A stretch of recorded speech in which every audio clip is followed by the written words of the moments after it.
Welcome to the Small Business Made Simple podcast, brought to you by socialmediaandmarketing.com.au. Being in business is never easy, but it can be simple, or at least simpler. Join me, your host Jen Donovan, every week where we focus on marketing, social media, and working towards simplifying your business. You with me? Let's do this. Gonna dream it big, 'cause someone out there listening. Everyone's got a voice to give, and it's time I heard you whistling, 'cause there's no point at all, in dreaming small, Why, hey there. Welcome to this awesome episode all about how is technology going to change your life in 2023. I have an amazing guest and we're going to have really cool conversations about tech and what it looks like for 2023. But welcome to episode 227 of the Small Business Made Simple podcast. Thank you as always for lending me your ears today. I know there are lots of choices out there and I do appreciate you making my potty one of them. If you are enjoying this podcast, I'd love you to take a screenshot and share it on your socials and tag me, because that would be super cool to get to follow your small business journey, just like you're following mine by listening to this podcast. All the show notes for this podcast, including any links that I might mention, can be found at all the W's, social media and marketing.com.au/227. Did you listen to last week's podcast? It was my post-pandemic, post-COVID podcast. I've been waiting a long time to title a podcast such as that, but it was really about the 5 lessons that I've seen or worked through with my clients or have learnt myself during the last 3 years, basically. It's definitely worth heading back and having a listen to that one, episode 226. It was a cracker.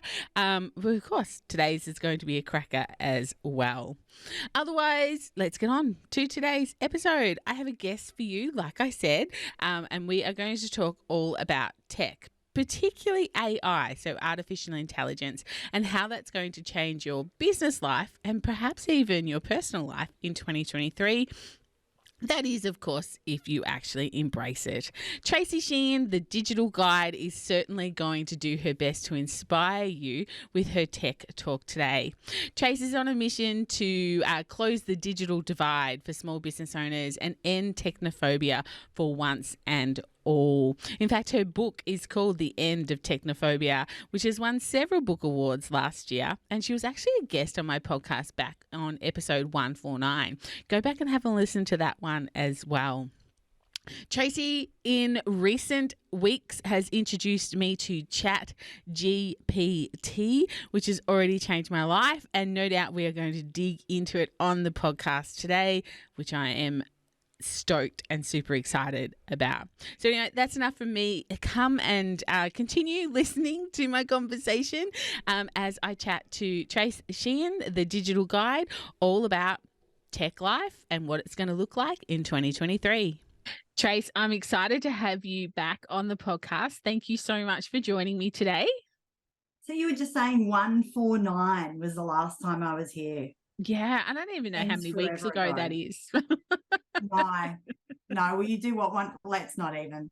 Yeah. I need the AI to calculate that for me, but that's probably later in the conversation, right? Yeah, that's right. So today we are going to talk about how technology is going to change our life in 2023. And I am so with you that this is going to happen. But for my listener who may not have listened to episode 149 and may not have come across the digital guide, can you tell us a little bit about you and your business? Sure. And I love that you said your listener. Like there's only one person in your entire audience. There is, and I'm talking to them. I love it. G'day, folks. My name is Tracy Sheehan. I'm known as the Digital Guide. I'm the author of The End of Technophobia, which was Australia's Business Book of the Year and Best Technology Book in 2021. These days, I'm a media commentator, so I've got a regular spot on Koshi's Business Builders. I'm an entrepreneurship facilitator with the federal government, and I write, talk, sleep, dream, live all things small business digital tools. And right now I am totally down the AI rabbit hole, geeking out completely. So I feel that last year I really geeked out on the whole, NFTs and social coin and everything like that and the blockchain. And I really like that's still super relevant. But I think Mhm. your influence on me is going to make me really go deep into enormous tunnels around this AI technology, or not this AI technology. Like we're already using it. And I think, this That's is one of exactly the right. things that people have to sort of realize. They think about AI, which is artificial intelligence. It's not L, as sometimes I read it as L, capital A, small L, but it's a capital A, capital I. So it's not L we're talking about. It's artificial intelligence. But the simple fact is we're using it every day. Every time I pick up my phone, I am actually using it. But one of the things that I really wanted to talk about today was about how it's going to affect us in 2023. So you are the absolute expert. Tell me and tell my listener, what are you seeing at the moment? Like we're only at the end of January, we're 1 month in. What are you already seeing? Yeah. Well, look, the big one, the big elephant in the room is ChatGPT. So that seems to be the one that's got everybody either one side of the fence or the other. So they're either hyper excited about it or there won't somebody think of the children. This is the end of civilization as we know it. So ChatGPT launched in November last year, so 2022. Within a week and a bit, it had over 1 million subscribers. Whoa. And here we are, January 23, and in the last week or so, I think the last 10 days, Microsoft have announced that they will be dropping another 10 billion into further development of ChatGPT 4, which will be the next iteration, which will be landing sometime this year, although then they're keeping that a pretty closely guarded secret.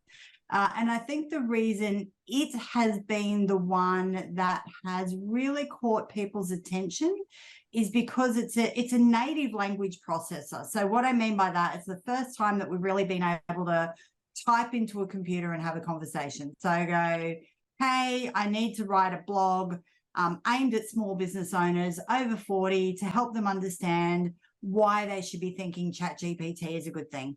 And this thing will give you an outline, like, 30 seconds about all of the things that you should be talking about and why it's going to make a difference. It will remember the conversation. So then I can go back and go, hey, point 3 that you just said, can you expand on that? Or make the tone friendly, or as I was showing my hairdresser on the weekend who's in love with Yellowstone, write a social media post for a hairdresser in the tone of Yellowstone. So it wrote this thing, like Yellowstone. So it does have those capabilities. So for the first time, really, it's not robotic. We're not thinking in terms of just quick statements. We're actually able to have a conversation and tweak parameters and things as we're going. So I think that's been the game changer of that moment where people are going, holy Toledo, this thing is going to save me time, save me money, increase leads, make content easier. And I think that's what's got everyone on a bit of a buzz. Yeah, certainly. The people that have a great PR strategy have definitely got this into the news. Even my husband, who is the worst person to ever try and market anything to, has even heard of ChatGPT and has been talking to my university student daughter about it and what it could do and what it can't do. So I guess in full disclosure, both Tracy and I are on team yes for ChatGPT at this point. I've been introduced to it by Tracy and I am actually in love with it at this stage. It's just blowing me out of the water what it can and can't do for a piece of artificial intelligence at the end of the day. So for those who might be listening, it's just like, okay, well, what is this thing? Can you tell me about it? So how do you get involved in ChatGPT? Let's start there. Yeah. So if you Google open.ai, it's a website. It's nothing you need to download. It's not anything that you need to attach to anything. So it's just like opening Google or Facebook or any of the other websites that you probably go to, 1,000 times a week. So you just type in open.ai. It will take you to a website. You then register and sign up as you would for any other kind of platform. And then you will get a very bland looking page with a empty bar at the bottom and a blinking cursor. And you start there. So that's where you could say, I was chatting to my niece the other night who's just had a brand new baby, and she was like, I have half a dozen eggs, I think 5 rashers of bacon, some cheese and some tomatoes at home. What am I going to cook the kids for dinner? And I went, hang on a minute. So while we were chatting on Zoom, I threw into ChatGPT, I got half a dozen eggs, blah, blah, blah, and it came up with like 5 recipes for her. So it can do anything from create recipes to write bedtime stories for your kids, social media posts, Excel formulas. I hate Excel, and I was able to get it to calculate something for me the other day. It can write code for your website. Basically the processes are kind of unlimited. It's just, what do you want to do and what are you prepared to have a play with and to think about what's going to be something that fills the biggest gap in your business right now. Yeah, what are you really struggling with? So a couple of other really basic questions about this ChatGPT. Who owns it? So the money behind it is Elon Musk. So some may think of him as, you may know him from former Bond villain with White Cat on lap stroking, and Sam Altman. Now, I didn't actually know who Sam Altman was, but if you follow the VC money circles, he has been around for a long, long time. I was just having a moment of what his money was behind. I want to say it was having a moment. I'm going to have to look it up. You're going to have to add that in because I'm having a real moment of what it'll come to you. I want to say it was like PayPal or something. I don't think it was PayPal, but it's like or Stripe was one of those. Yeah. The guy looks 15. I mean, it's crazy. Anyway, they are OpenAI, and they've been working on this as a research tool, and they closed it, as in it's a closed environment. So the data entry point is the end of 2021. So one of the limitations when we're talking about OpenAI or ChatGPT is that if you ask it a question post 2021, it will not have the data there. So you do still need to be fact checking and all of that kind of stuff when you're running questions and things through. And the reason they've done that is they're still building it and using it as a research tool. So they're getting it to crowdsource. So with over 1 million people in, a week, that's a lot of data going in of people. What are they asking? And then saving that history and building that into how do people talk to this thing? What does that look like? And the long-term aim is that it will eventually be connected to your search engines and things, so it will operate in real time. But it's read all of Wikipedia, it's read all of the kind of internet up until 2021. So it's able to give you answers, and they call it native language. So that just means it's like having a conversation like we are now. You don't have to be stunted. You don't have to do any of that. And it will respond to you in native language. Yeah, right. Did you say earlier that Microsoft have thrown money at it though? 10 billion. Yeah.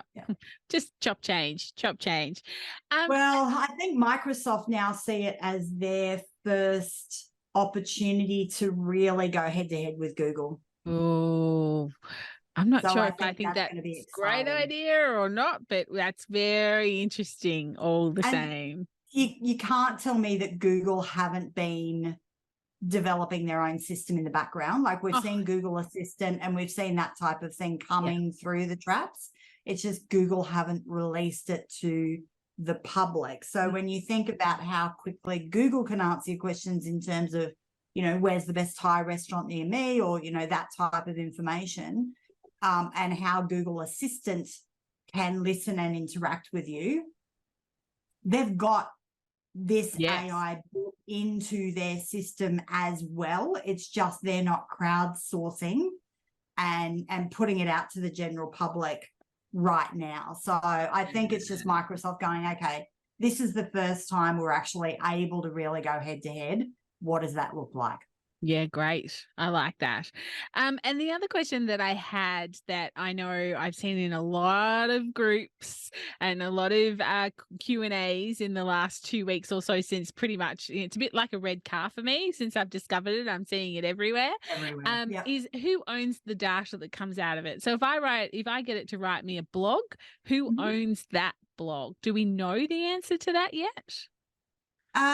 Look, my take on this is that I would not put anything into it that I wasn't prepared to put into Facebook or Google. Yeah. Great Okay? advice. It is keeping your data. It is because it's a research tool. They're very clear about that. So they are taking what you put in and absorbing that into the collective. So for my fellow Trekkies out there, think of it like the Borg. Resistance is futile. It is absorbing everything that you put in. So it is going to spit some of your phraseology or some of your responses back out if Jen asks the same question. So if you have something that is highly sensitive, it is not the place to put it. Yeah. But I also wouldn't be putting it into Facebook or Twitter or Google or any of those other places either. Yeah. Great. I actually did, after a conversation that we had, I think I went to it. I don't have it up on my screen. I probably should have got up it on my screen, but I basically asked it to write a blog around why people should, still be using Facebook in 2023, or, is Facebook dead? It was around those, because a lot of people say that, Facebook's dead in the water. Facebook is not dead in the water, but that's a whole other podcast. But I asked it to do that for me. And then interestingly enough, I ran it through a program to look for plagiarism.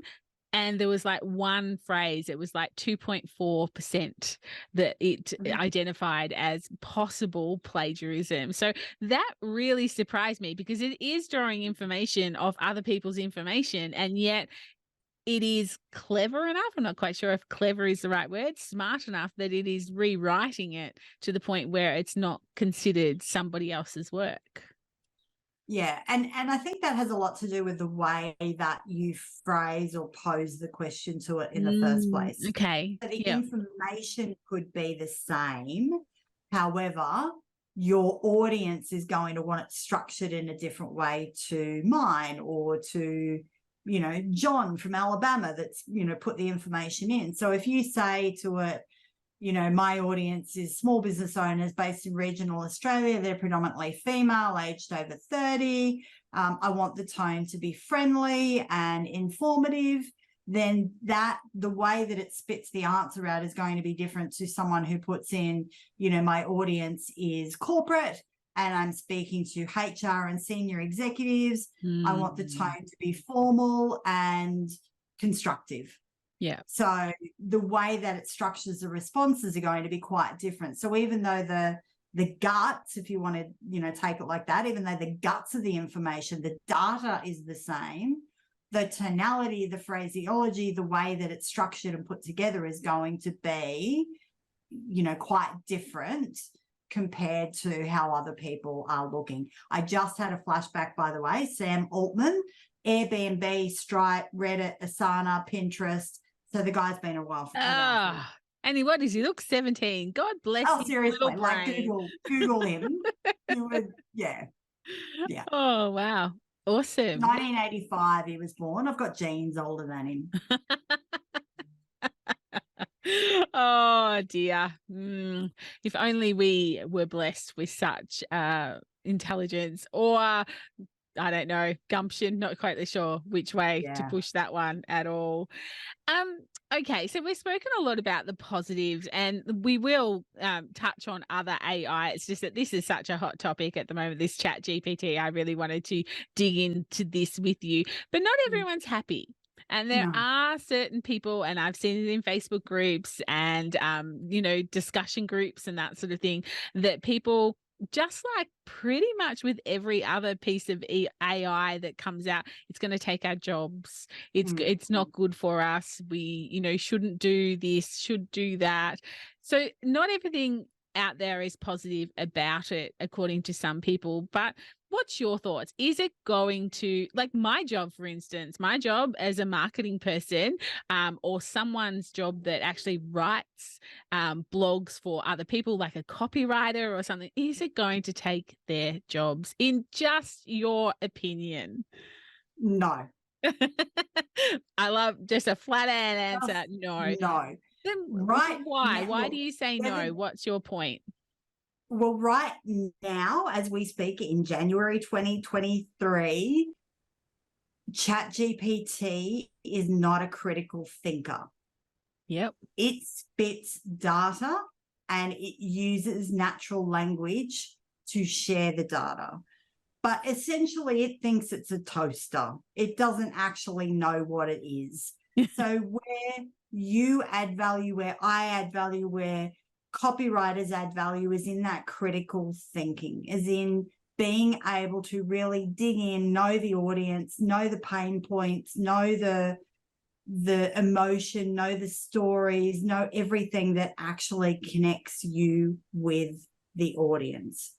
So I don't believe, and it's my personal opinion, that this platform or AI as it stands right now will take jobs. What I do believe, though, is that it's the people who take the time to learn how to manipulate these new tools that will take the jobs. Yeah, and that's a really important distinction. People might still lose their jobs, but it's going to be from a person that has embraced, innovated, I guess, you followed the trends, learnt the language or learnt the tech, as opposed to someone who has hidden under the covers and gone, this isn't good for me. Yeah. I mean, every time I hear it, I'm of an age where everything is a pop culture reference to me. So every time I hear it's taking our jobs, I just have flashbacks to the Simpson episodes with Reverend Lovejoy's wife of Won't Somebody Think of the Children? There's always someone losing their mind about it's this thing. So I was having a chat with someone the other day, a friend of mine the other day, and he launched a digital camera at the Australian Open back in 95. And journalists were up in arms then that was going to take their job because, well, where was the role of the photographer?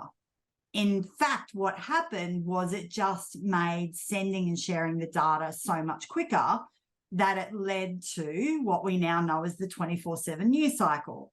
So it's not going to, is it going to transform the way we work? 100%. I think so. For me, it's already transformed the way I'm working. I think now you're starting to play your kind of going, I see the possibilities here. So I do think it will change the way that particularly small businesses and entrepreneurs operate. It's not going to be the death of jobs. However, if you are smart enough to learn how to manipulate and use the tools, then I could absolutely see how ChatGPT, as an example, could replace a data operator, like a data entry researcher or, those kind of repetitive style administrative tasks. Yeah. Yeah. Okay. Beautiful. Moving on, because it's not the only piece of AI that's out there, and I know that both you and I have signed up to many a newsletter that basically once a day comes out and tells us all sorts of things that have just been launched or are on their way to launch or are in beta or beta. I don't know. Yep. My daughter Beta. My daughter corrects me whenever I try and say that word. It's a bit like meme and mem. I don't know. Anyway. GIF. Yeah. Yeah, that's it. So what else are you seeing? Like, what else have you seen, in the past or, sort of coming up that could also change what 2023 could look like as a small business owner? Well, I think the first thing before we even talk about what's the new stuff, the first thing is to recognize the likelihood is you're already using and embracing AI. Yeah. So as you said, every time you jump on Google, you're embracing AI. So don't don't, then go all Helen Lovejoy on people because you're already using it. If you're using Crisp, which is, the microphone plugin that you can connect with Zoom to mute any background noises that are going on and clean up your audio, that's AI. If you've ever used Grammarly, that's AI. If you've ever used Quillbot, that's AI. There's so many platforms that we've already used that it's almost like AI has become synonymous with ChatGPT. And I just want to make that distinction that it's not. Yeah. And we are already using so many AI tools that ChatGPT is just the next iteration of what's going on and the next evolution that we're seeing coming through. So I think it's the next popular thing. It's a bit like PR strategy has worked well for this. We're all talking about it, but 100%. There's other tools out there that are exactly 100%. The same or very similar that we've never heard of. Yeah, 100%. So, well, interesting. I think the thing is, like a lot of the other, Jasper is a really popular one for copywriters, right? Been around for ages. The interesting thing, though, Jasper uses ChatGPT. So ChatGPT, this open source, has been the thing that has plugged into a lot of the other, particularly copywriting tools that have been around for the last couple of years. So they form the basis of then what is skinned as Jasper or any of the others that we've seen come through. So it's just that OpenAI has kind of stepped out like the Wizard of Oz. It's kind of stepped out from behind the curtain now and gone, hey, and you can access it for free right now, whereas you've got to pay reasonable amounts of dollars for Jasper and the likes to access the same information. So at the heart of most of the copywriting tools that we see, ChatGPT is the brain of most of them. Yep. Interesting, I was only looking at Canva the other day, like Canva's released an image to text. So they're starting to really play in the AI space where you can write in a description of what you want the image to be, and Canva will then create the image for you. Do you want it as a drawing? Do you want it as a photo? Do you want it as an abstract? What do you want it as? Now, it is rudimentary and it is really average right now, but it's just showing all of the other platforms that are going, okay, it's just another confirmation for me that 2023 is the year that we all need to level up, right? Canva's going, all right, I got to get on this bandwagon because this is stuff going on. I get this one wrong all the time. Synesthesia is another great one that I'm enjoying having a play with. It's a video tool. And what it does, it has little AI avatars that you can choose male, female, old, young, ethnicity, accent, language, and then you write some quick text and it will, within seconds, create a video for you. How do you spell that? SY something, something, something seizure. Hang on, I will tell you. Let me just open it up.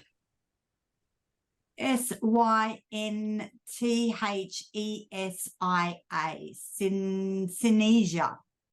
Now you can have a play with it for free, and then it's like $30 a month. So most of them, what I like that they've figured out is the freemium model works. So they'll get you in, they'll let you have a bit of a play, and then they go, okay, $30 a month, and you can do, 10 videos, 120 languages, 65 odd avatars, templates built in, background music, all of this kind of stuff. Now, we created a Synesthesia 60-second video to promote a webinar that we did last week about AI, and it took me 5 minutes to create. Like, they are getting really easy to understand, how to use, how to manipulate, how to play with. So that's a big one that I'm excited about. I'm also really liking, let me open up Pictory, which is another video one. What it does is allows you to pull, say, a YouTube link and dump it in, and then Pictory will give you the full transcript, which you can then go through and either say, highlight the keywords, which it will do, highlight the key messages, and then we'll break the video up into shorter videos for you. So I do a lot of like 1 hour instructional webinars, and I was going through a perfect one. I do a 30-minute monthly top 10 tech tips. Like, these are the cool things I found this month. really quickly, I can now break that down into 10 really short videos that I can use for social media. So that's a really cool one that I've been playing with. Quillbot, which I think I introduced you to a couple of weeks ago, that's another cool one. So that will rephrase, co-write, change the style of any content you're writing. So I'm really liking that one. Super Creator, actually Pencil is another one to keep an eye on. Try Pencil. Now, it's one I've been following for a few years, but it's not been priced at small business level before this. What Pencil is it's a social media or an ad pay-per-click ad generating tool that essentially is performing 2 times better than you trying to create your own ads at 10 times less the cost. Now, I started following this a few years ago when I was reading about Saatchi & Saatchi and a few of the big agencies starting to use this. And now they've released it as priced at a formula that, small business owners can use. So that's about $99 a month, obviously all American dollars, folks. So just bear that in mind. But you can create, and it will just resize and do everything. It does all the split testing for you. It does it. So that thing, I was just like, all right, I need to be having to play with this. So try Pencil if you run any pay-per-click is definitely one to keep an eye on. Copy Monkey. So for those who run e-commerce sites or have an Amazon listing, Copy Monkey is an interesting one because it will create your Amazon listing for you based around keywords and things that it knows is going to help you rank on the first page. I have no idea what our affiliation is with primates. Like there's MailChimp and I know, right? It's like, come on, people, like Survey Monkeys, like find another animal. I know. Can we just, I don't know, adopt a giraffe or something perhaps? Yeah, that's right. That's when I invent mine, I'll have a giraffe. Yes, definitely. Thank you. I appreciate that. Pleasure. Quick Chat is one that you can use to create chatbots that just plug into your website. So again, it uses ChatGPT at the heart of creating that natural language, that conversation. But it's an easy plug-in that plugs into your website. So you can now have a chatbot on your website. What else am I saying? I'm just trying to think. I'm flicking through a few to give you a bit of an idea. Illustroke I was playing with on the weekend. I really like that. It creates vector images from text prompts. So I use vector images, and you probably do too when you're doing presentations. Obviously, sometimes, in a framework and things, you need a vector. So this one will create a vector based on what you type into it. Podcastle is a studio quality recording system just from the computer. Clean Voice is one that you can edit audio and podcast episodes. What else have we got? Oh, there's a billion of them. There's lots of them. Yes. It's the end result of that. And I suppose that brings up the question of where does it stop? And, what sort of things should we be looking out for? Like, we're a small business owner. We only have a certain budget to spend on these things. So with all the options out there, how do we decide? And I guess what's some things that we almost traps or things to look out for when we are going down this AI rabbit hole? Yeah. So 2 things. One, on the where do you start? Start with ChatGPT. I think it's a really good place to just get your training wheels and just start to figure out what this thing can do. So take it out for a walk, have a bit of a play with it, and, everything from creating a recipe to coming up with a workout routine, what foods are high in protein, if you're interested in that kind of stuff, writing your social media posts, creating Excel formulas, creating code for your website, like just have a play with it. That's a great place to start, because what that's going to get you to do is start the critical thinking process. Yes, love that. Of, okay, what do I really need? So if you sit down in front of it and go, write me a social media post, what's it going to know to write on? So immediately you've got to go, oh, okay, I run an e-commerce business selling women's accessories, predominantly jewelry. You know, I use natural gemstones and I'm sustainable fabrics.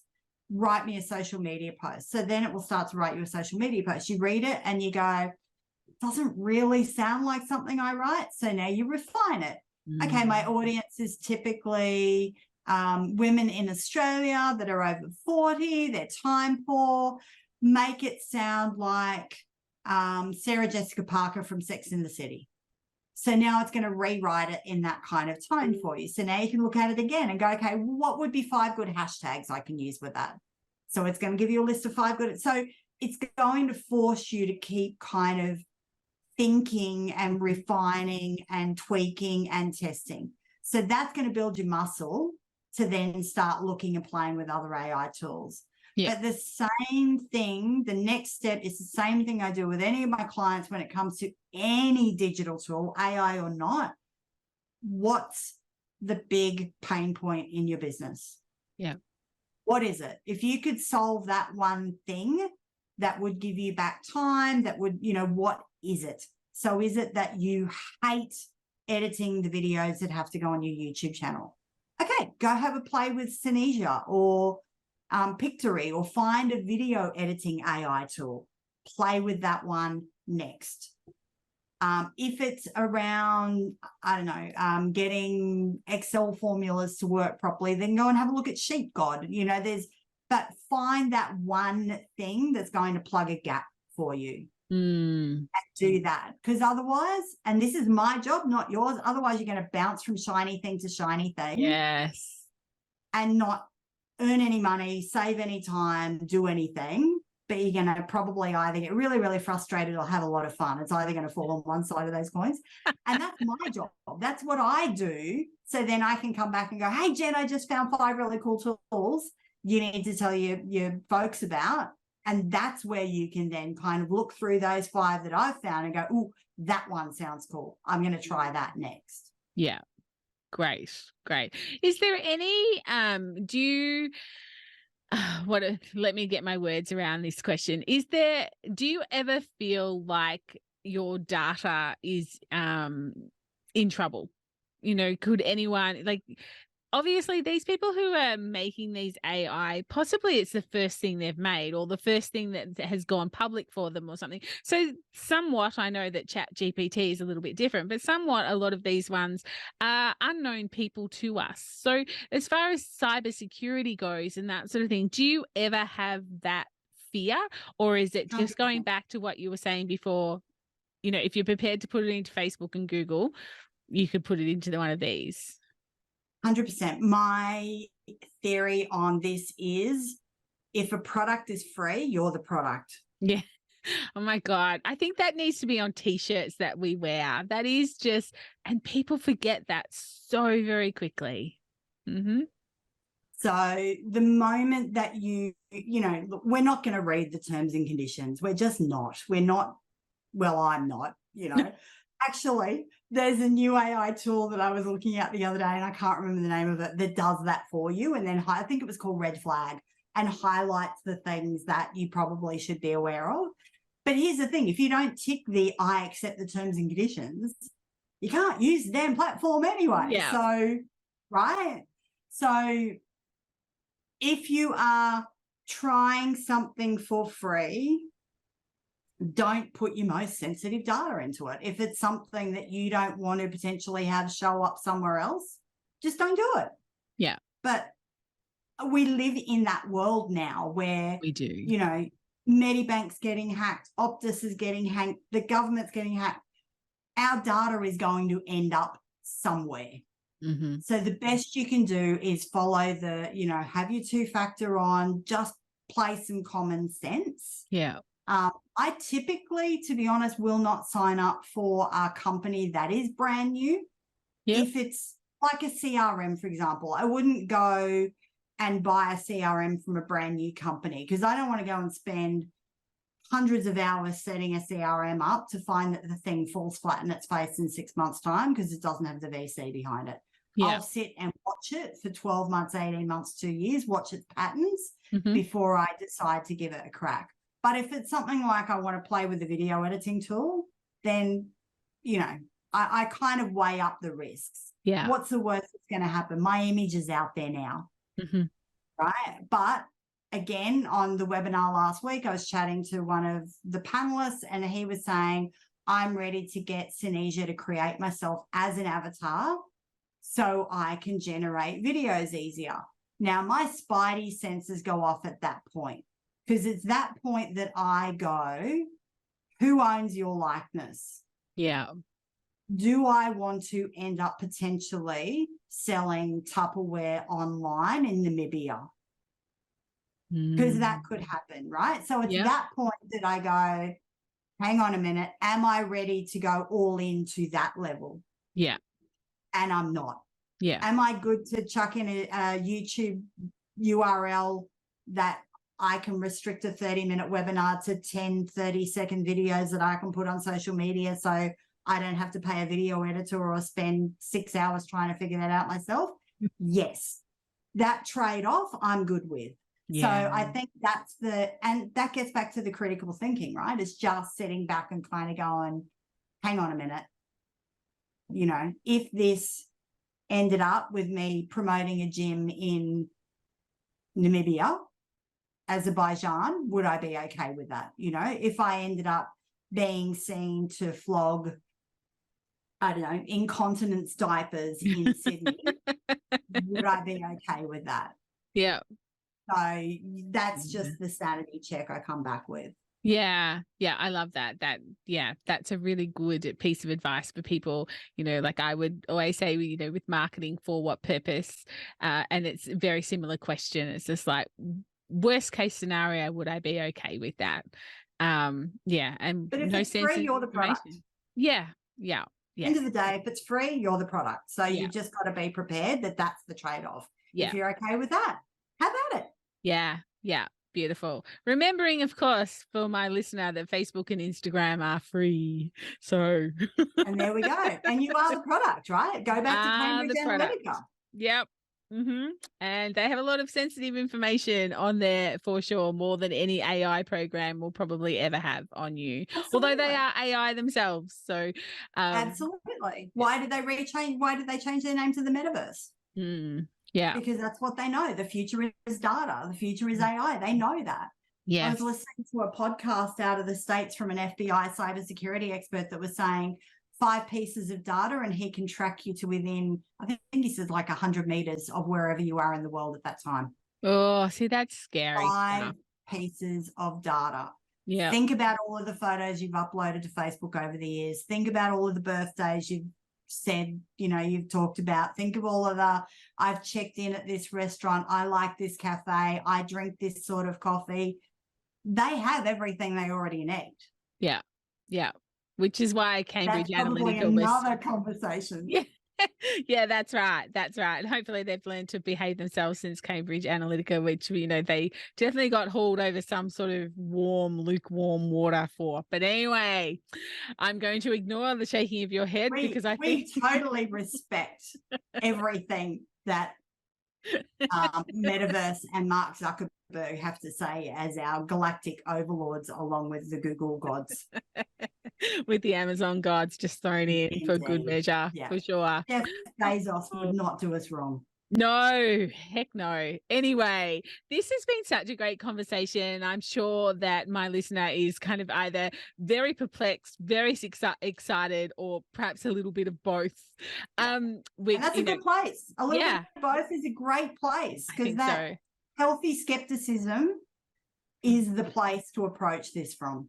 Yeah, absolutely. And I think it was Peter Drucker said, you know, in his book many years ago, there's 2 things in business: marketing and innovation. The rest is just stuff. This is the innovation part. 2023 is the innovation start that we perhaps, the nudge, maybe not the start, the nudge so many of us needed. And I guess, you know, like on episode 149 and on this episode, AI isn't scary. We're already using it. You are using it every single day. Possibly if you pick up your phone and, you know, it's got facial recognition, you've already used it. You probably aren't even out of bed before you've used AI. Exactly. Yeah, exactly. But this has been so good. Thank you so much for bringing your A game, your amazing knowledge. You always blow me out of the water with everything that you keep in your brain. It's extraordinary.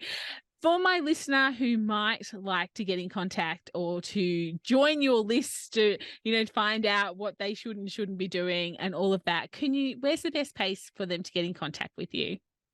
Yeah, so you can check me out on the website, thedigitalguide.au or .com.au, wherever you want to go. I'm on LinkedIn, I'm on Facebook, so just Google The Digital Guide. I do have a big What's On page because I run a bunch of free events every month online, and obviously doing a lot around the AI space right now. So if you're nervous, if you're having fun, if you have no idea where to start there. Come and join us for one of the webinars and have a bit of fun and let me know how you're going. Yeah, because you've got a couple coming up very shortly, haven't you? So I do. And I'm just going to keep running them throughout the next few months because I think as things keep innovating, there's always the early adopters, the ones that were online I have to say it was my birthday, the day that OpenAI kind of came out to the world. So, there are those of us who sit online at 12:01 going, this thing's live, let's go. And there are those of us who join 3 months later when they've started to hear about it, 6 months later, 12 months later. And that's okay. That's okay. Yeah. Wherever you are right now is exactly where you need to be. Yeah. The point is you've heard about it now. Whether or not you want to use it is up to you. Here's the thing, though. If you want to stay in business, you at least need to know what this stuff is. Then you can make an educated decision as to whether or not you want to play in the space. Yeah, great. I love that. Yep. Great sound advice for sure.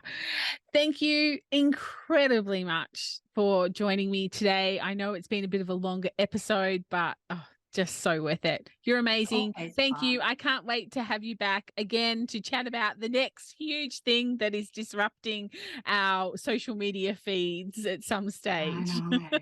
It's awesome. Let's do it again. Love it. Beautiful. Thanks, Jen. Thank you so much. See you. See you guys. Did you enjoy that chat? I really hope you do. I would love to ask you, what are you, after listening, going to go and do? Or what are you going to try? Or what are you going to research? Is ChatGPT, GPT, I should say, bringing out my economics of GDP, ChatGPT, is that something you're going to try in your business at all? Will you give it a go? Why it's still free? Or it is at the time of recording this. Anyway, let me know. You can head into the Facebook group, Like-Minded Business Owners. Love to hear from you then. If you loved this episode though, can I ask a really small favor? Could you take like 30 to 60 seconds out of your day and leave me a rating and review for this particular podcast? One of my goals this year is to reach more people with this podcast, and you can help me achieve that by leaving a review if where you are listening allows you to do that. Thank you so much in advance for doing that for me. Otherwise, I'll see you next week on the podcast for episode 228. I have a great episode coming up for 228, which is actually a little bit different next week's episode because it's about what I want to do differently in 2023. I want to share with you 6 things that I want to do differently, or really there's going to be more than 6, let's face it, I'm an overachiever. But I just want to share those with you in this safe space as my podcast, and hopefully maybe inspire you to do a few things differently in 2023 as well. Anyway, that's all for episode 227. I will see you next week on episode 228. But in the meantime, if we're not social on social, let's get social on social. You'll find me on Instagram, Facebook, and of course, LinkedIn. But whatever you do, remember my small business peep. As my opening song says, there is no point in dreaming small. No time like the present. Tell it like you feel it, say it proud, be true, and let us see you for the star that you are. No point in dreaming small. I would like to acknowledge the traditional custodians of the land, the Yorta Yorta people, on which I record this podcast and conduct my business today, and pay my respects to their elders, past and present. I extend this respect to the Aboriginal and Torres Strait Islander people here with us today as well.